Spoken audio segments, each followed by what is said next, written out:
Welcome, Tech fans, to this edition of Tech Talk with Tommy McClellan. And I have as my special guest today, La Tech legend, Matt Stover. Matt, how are you today? Hey, Tommy, thanks, man. I'm cooped up in my house just like you, right? No doubt, no doubt. Now, you're in Baltimore, correct? Yes, sir. I'm up here in Baltimore. It's where I retired in 2009 well, I was playing for the Colts, but ended up my family was here and we made this home. Yeah, that's great. It's what's your new norm right now? No, tell us first of all obviously you've been retired since 2009. Is that correct? Yeah. So what are you doing now? What things keep you occupied, and then how is that your new norm as it relates to this coronavirus? Well, Tommy, appreciate that intro, and I love my days at La Tech, man. It was awesome, 86 through 1989, and I was so blessed by the university and my opportunities it gave me, and I continue to give back. So anybody watching this, give back to your alma mater. Hey, but I'll say this, my new norm is pretty much almost the same based on the fact that I have an office here in my home. I run a donor-advised fund, a fund for philanthropy that allows about 180 different accounts to sign up, and we operate their back office for their nonprofit. Okay. Dwayne Wade to Ed Reed to Ray Lewis to Justin Thomas, you name it. I've got all kinds of athletes and celebrities in here, so I can do that remotely, and I have an office here in Baltimore as well. That's been, my day-to-day basis, what I've been doing work-wise. But of course, I've got my high schooler. I got one left at home, and we're managing him virtually. But they've done a great job at his school doing that, making sure I'm out of my wife's way as much as I possibly can. Right? I don't want her to kill me. I've been married 28 years. I want to keep it that way. Keep it going. Yeah. So, overall, it's been great. Of course, the community here in Baltimore has leaned on me quite a bit. I've been sending out, 2 or 3 video messages a day of encouragement, whatever that is. It can be spiritual. It can be just, I found out from this morning the kid just diagnosed with leukemia. I mean, really, so going through all this with the virus and him personally going through that. So if I can be a ray of hope, for that, I would love to do that. So quite a bit. I'm staying in shape and getting my plans ready for when this does break. Yeah, it is a new, strange new normal, and it sounds like you're putting your Louisiana Tech degree to work. Did you get a business degree or marketing degree from Louisiana Tech? And that's kind of where have you always kind of had that mindset and knew that when football was over with, you were going to be in some type of business, for world? Sure. Yeah. Well, while I was playing, I knew it. So Yeah. I played 20 years, but I never thought I would play that long. So during my first 4 years of my career, I interned. I interned while I was playing in the Cleveland Browns, and I did that with IMG International Management Group, which is a large sports management firm, right? Yep. So I knew that if I stepped out of the game because I was cut or I just didn't perform, I had a network I could lean on. So I did that, learned a lot of people's names, found out that I didn't want to be an agent after I'd played long enough. But I did learn the financial business, the insurance business. I learned the agent business, race car because I worked for the Cleveland Grand Prix. All different types of things during that. But my course of my career, I always knew that my career was going to be coming to an end. So I leveraged my network and my time when people wanted to talk to me. Being an NFL athlete, people want your time, and they really want to meet with you. So I utilized that, and actually was fortunate enough to be a wise investor. Did very well in the .com world. I had some funds during that, of course, during the 90s and 2000s, and found a couple niches, and we did real well there. Learned how to give away money properly, and that's where the Players Philanthropy Fund came about, which was that fund I was telling you about. So the marketing degree and the business school at Louisiana Tech absolutely gave me the foundation that I understood that it needed to be done, and what I could do with regard to sales or marketing or the research and creating the network around me was the most important thing I did. Yeah, that's fantastic. I mean, it really is, and that's such a needed thing. What you're doing with the foundations. Talk about again. Let's kind of stay in the moment. Let's imagine that this was maybe 10, 15 years ago. You're still an elite, high level athlete, and you're uncertain. Here's the draft getting ready to happen. Typically, you'd have a mini camp right after that. All that's in question and probably not going to happen. We don't know when we'll return. How would you handle this if you were an athlete? Like, what would your approach be? Number one, I would have to understand what is in my control. And what's in my control is what I do with my time and am I disciplined with that? Nobody ever told me to go out and kick a football or to lift a weight. And you don't make it 20 years in the league unless you do both, and you do them very well, very wisely. I mean, I don't mind to tell you, I worked very hard in the weight room to stay healthy. I never missed a game. Scobie can't say that. So I tried to tell him, but when I look back at the course of my career, I was never. It wasn't mandatory for me to be going to the facility, working out with all the coaches, and I was able to do that on my own. So one of the things I always try to tell kickers, but almost every athlete, is you have to be self-sufficient to the point where if something like this came about, right, or you're cut and you still need to try to make a team, you have that routine, you have that knowledge base so that you can do that on your own. You're not dependent on somebody else having to be there. Now, of course, if you're a tennis player or if you're a quarterback, you need to throw the ball to certain people. You can still figure that out and how to manage that and those opportunities. I have a professional lacrosse player as my oldest son, and he's a goalie. And so he's still getting together with two of his friends, and they're finding a field and they're taking shots on him, and they love to do it. So you have to find a way to train and also realize that this is a great opportunity for you to be transitioning out of your sport and see what it will feel like emotionally, so that when it comes, it's coming. Yeah. Whether you want it to or not, you already have processed that thinking and those emotions. And then you've also set yourself up because you've had to emotionally deal with that. What does that look like with regard to my work, with regard to my money, with regard to where I'm going to live, my family?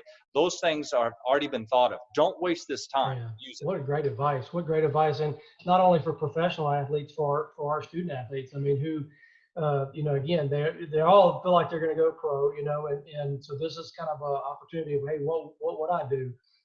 It's interesting. You talk about never stop learning and looking. I had one of these interviews with Paul Millsap last week, and he learned to play golf just like 6 years ago, and now he got appointed on by the PGA as a works ambassador.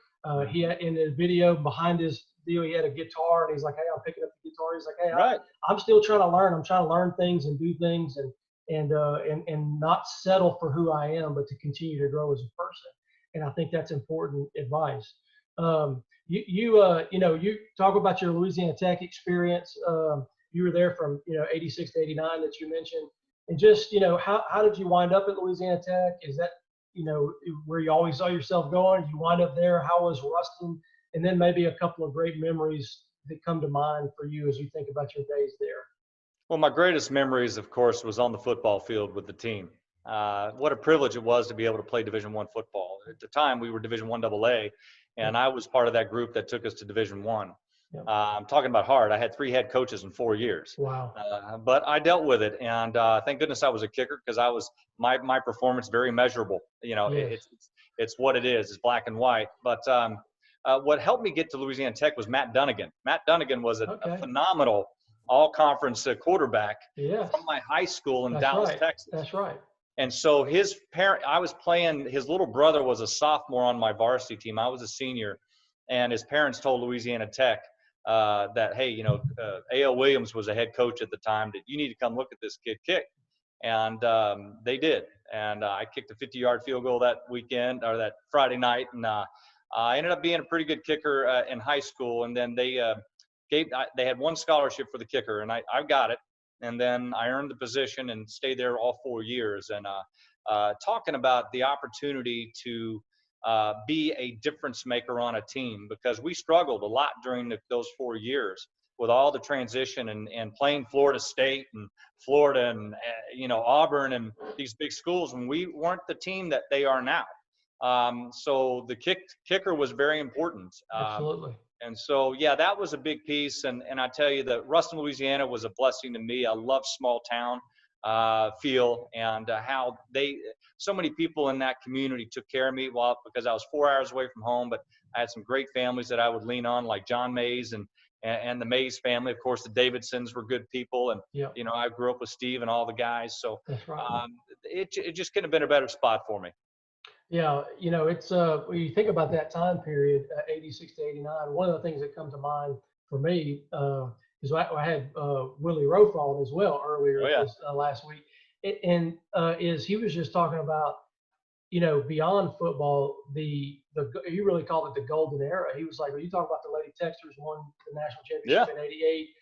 The baseball team went to a regional. They had Segui, Whitey Yeah. Richardson, uh, uh, Charlie Montoya, who's now the manager of the Blue Jays, on that team, plus the talent that you had on the football team. And he was just like, it was, and then you had Randy White and Yeah. PJ Brown, these guys, and just talk about, kind of that time period of being at Tech when really there was broad-based success and a lot of momentum. Football making that jump to Division One, even though maybe the wins and losses when they made that jump weren't as there, but there was a level of momentum athletically that was moving forward.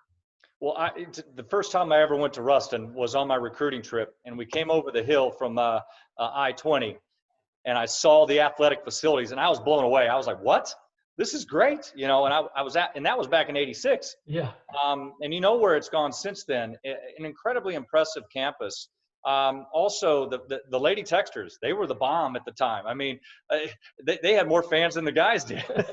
Yes. And Teresa Weatherspoon and Venus Lacey and those girls and Leon Broadmoor and that team was incredible. And I would go watch them because I knew that was a privilege to be part of that.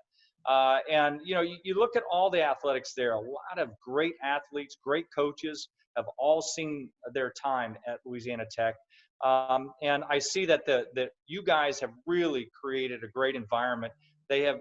I love the fact that they won the bowl game this past year against Miami. That was incredible to watch. And all my friends are going, "Dude, do you see Tech? Man, they're killing it." So that to me says, yeah, absolutely. And I expect that, because I know the people that are working there. I know the coaches and the commitment that they have for their athletics there. Yeah, it's been a remarkable time period of growth. There's just different demarcations along the way, and we've had some amazing facility growth. So we've had success on the field. The 6 wins that we've had in a row in bowl games, all just add to the layering of where we're going and where we're heading, and your time period there, and really that, the commitment at the time to go Division One. That's a tough decision because the road that you have to hoe early on, and it's not fun. No one wants to lose, but it really was a decision that had to be made, and it's paying off. It has paid off in many ways. You mentioned Scobie earlier, but when we think about Louisiana Tech, obviously, you can think about the Lady Texters. You think about maybe a Carl Malone or a Terry Bradshaw that come to mind just in general, the kind of the iconic things. But one of the things that does come up a lot is the amount of kickers. Yeah. And or maybe a punter that we've had. Chris Bonio, right? Chris Bonio, Scobie, and then you had Allen, who was a two-time Ray Guy Award winner. And just, I think it really, we kind of, and even John Barnes that we just had, he didn't get his opportunity in the NFL, but he was a tremendous collegiate kicker and was really consistent. And so it's a place where you can go, and that's one of the things I love about the special guys, whether it's a kicker or punter, is you could really go anywhere in the country, and be able to do what you want to do and still get that opportunity. I mean, do you see that is still the case? I mean, you don't need to be at a high level place. I mean, you're going to get your opportunity at Louisiana Tech if you come and make those field goals or hit those punts. If you're good, you're good. They'll find you flat out. And I'll tell you this, La Tech gave me that opportunity. I had 4 years. A lot of kickers don't have 4 years to kick. I did all the kicking. In fact, I had to do some punting, as you and I talked offline, right? And that was because I was an athlete and I can get the ball off, right? So, I look back at that and how, I'm a faithful guy. God had a plan there, man, no question. Of course, I was a big Southwest Conference guy growing up in Dallas. So here I am thinking A&M, Baylor. Nobody gave me the time of day. North Texas at the time was in our conference, in the Southern Conference, and they gave me a half scholarship.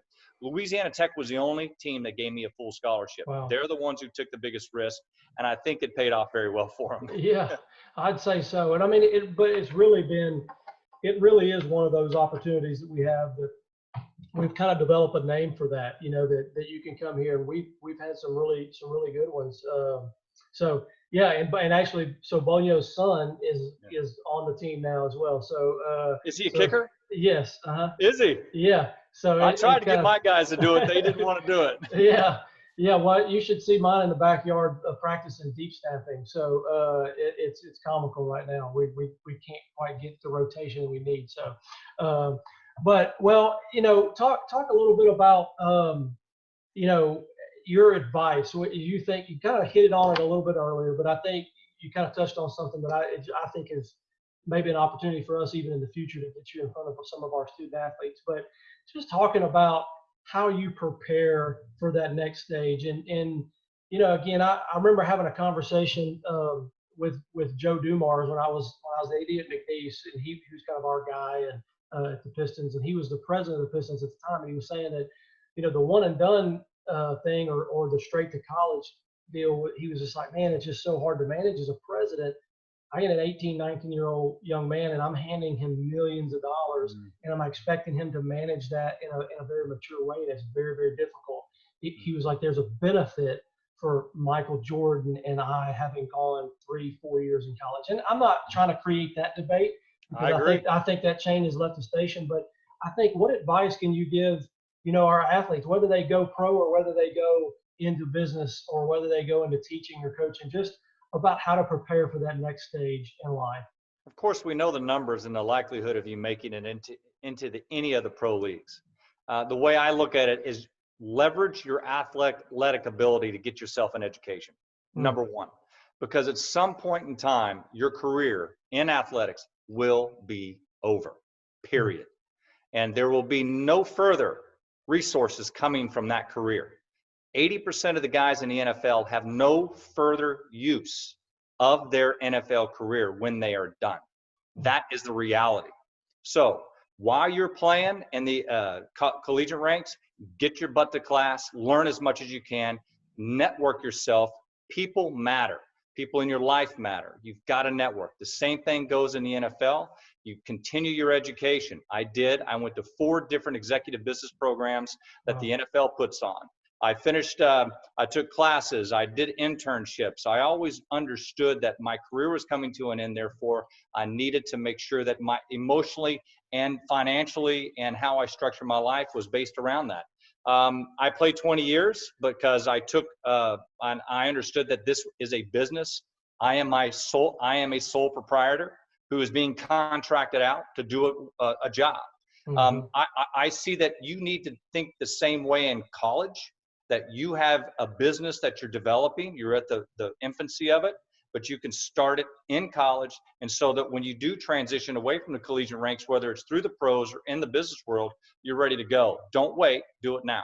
Yeah. Wow. What great advice for all of us. And because everybody at this level just think they're invincible. They're not going to get hurt. That it's going to continue, and you got to plan for the next phase and be prepared when possible. Well, listen, I appreciate your time so much on this episode. I want you to come back to Ruston here pretty soon when we get things going, when things get back in the fall. We want you and your family to come down. Let us celebrate you and walk you around, and we'll show your family the brick that you have with your name on it, which is always a cool experience for the graduates. But listen, we're very proud of you. I know that we've had a chance to develop a relationship over the years, but your reputation, even prior to my time being at Louisiana Tech, is one of professionalism and integrity. And so that has been conveyed over and over to me, people that I've run into that know you. And we appreciate what you're doing in your current role as a business person, but also the way you represented Louisiana Tech. And we're very proud of you. And thank you so much for joining me today on this Tech Talk. Tommy, thank you very much for the opportunity. God bless you and your efforts and everyone here. We're all in this thing together. So we're coming out of it here soon. Get ready. All right, Tech fans, that's our latest edition of Tech Talk for this episode with Matt Stover. Thank you so much, and go Bulldogs.